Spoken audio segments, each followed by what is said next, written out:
Action. Well, howdy folks, good old Grass Slinger here. Well, I'm going to do another old start, cold start of the 2005 Husqvarna. I put the battery back in it. And, of course, you might hear in the background a neighbor is mowing his lawn.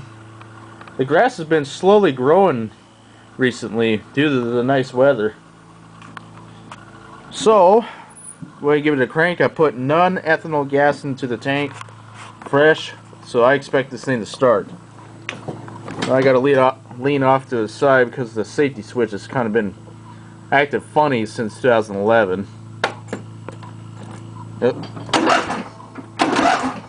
See what I mean? That ain't me, that's the... Come on!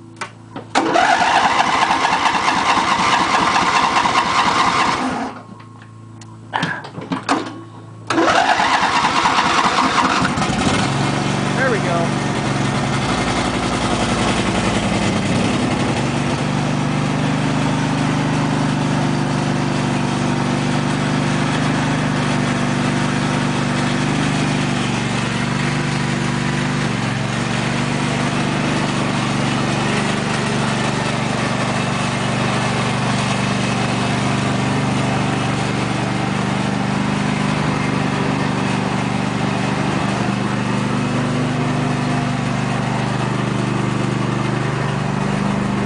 Gotta move this out of the way, I don't want to run it over. Still do not keep it fixed.